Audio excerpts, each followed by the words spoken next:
Hey everyone, welcome back to the channel. So, long time no see. Unfortunately, a couple of weeks off as work got kind of busy and things have been going on. But I do have a couple of weeks worth of mail, so we're going to get right into it. So here we go.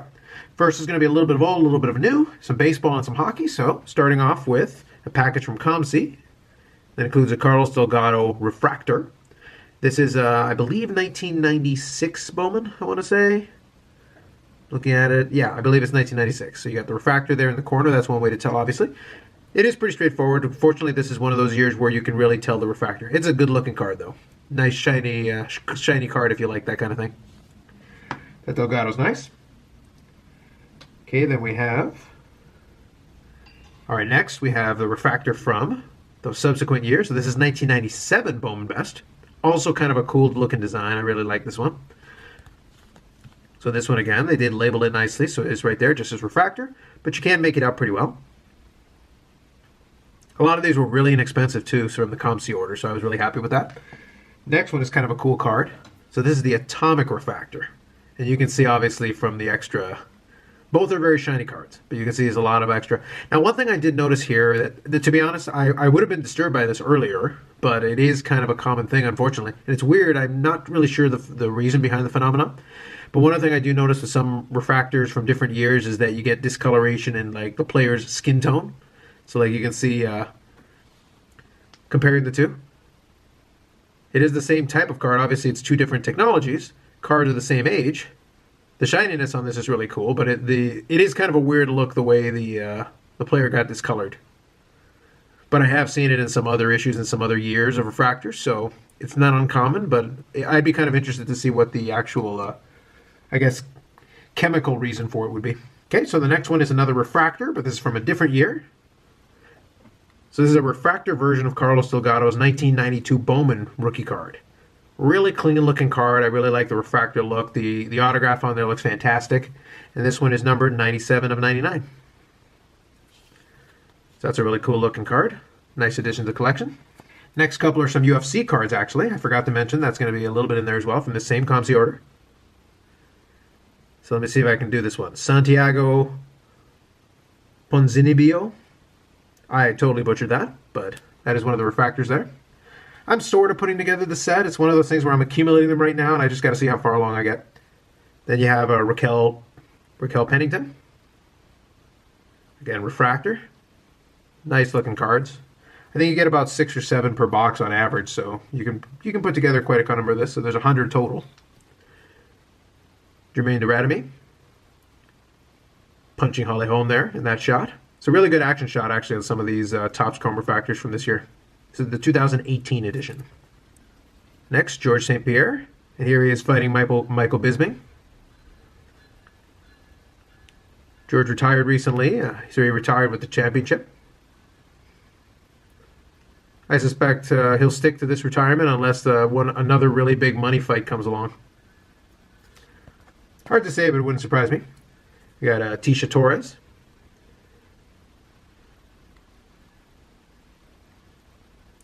A lot of nice refractors already in the first part of this. This one's kind of a fun one. This is just kind of a throwback card that I picked up for fun. Rod Smart. He hate me from the XFL. So watching a lot of the AAF stuff, I've been on kind of a classic football kick. I didn't have any XFL cards, so I thought I would grab one, and this one's nice and memorable from the Las Vegas Outlaws. Good old He Hate Me. Not expensive at all. It was just kind of funny. Next up, you've got Ronaldo Souza. So this is one of the autographs here. Again, same situation as the refractors. I'm just accumulating them, and if I can get them inexpensively, I'm trying to.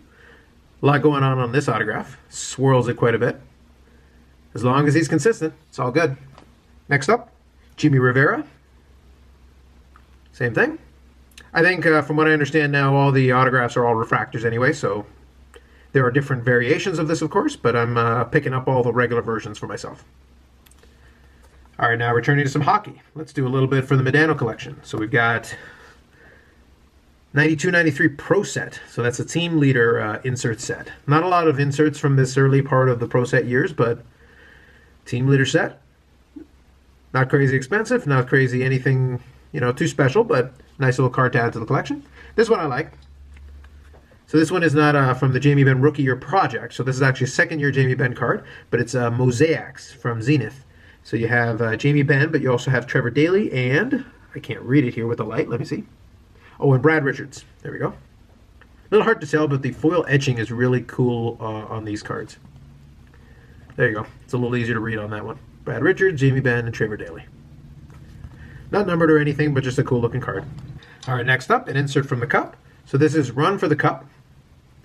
Kind of a cool see-through card. This is from, I think, 2007, give or take. Which is funny because this is a recreation of the same cards that were out back in 97, 98. They had a set of Run for the Cups for those two. And it was the same thing. It's a little hard to tell with that, so I'll use a piece of paper here to kind of help out. There you go. A little easier to see the player that way. Good looking cards though. I don't have one of the originals yet, but this was a cool one to pick up as part of that package. Get the combined shipping. All right, next one. Another one for the Modano collection. I do have an affinity for the Upper Deck Black, UD Black cards. So this one's cool. This one's a Cup Coronations. So it's a Modano autograph, numbered 33 out of 49. So not super low number, but definitely a more limited card. And it's a nice blue like paint pen here. It really looks sharp on that background. The thing with the UD Black one is with the dark backgrounds, they tend to use a lot more of those paint pens, and they make some pretty good looking cards. So another one to add to this collection. I'm slowly working my way towards 100 different Modano autographs. So we're chipping away at that. All right, next one here is for the Jamie Benn Rookie Year Project. Trying to get all the 100 of those as well. So this one here is the Cup Foundation, so from the Cup in his rookie year. So this is just the regular jersey. So it's 13 out of 25, but all the Cup cards are pretty low numbered, I should say. Easy for me to say. Pretty straightforward design though, nothing too crazy, and there are obviously multiple parallels to this one. All right, second to last card, we're going to go vintage here. So this is for the 1960-61 Parkhurst set. Yeah, card number 1, Tim Horton. Famous for playing on the Maple Leafs and also for being one of the co-founders of Tim Hortons.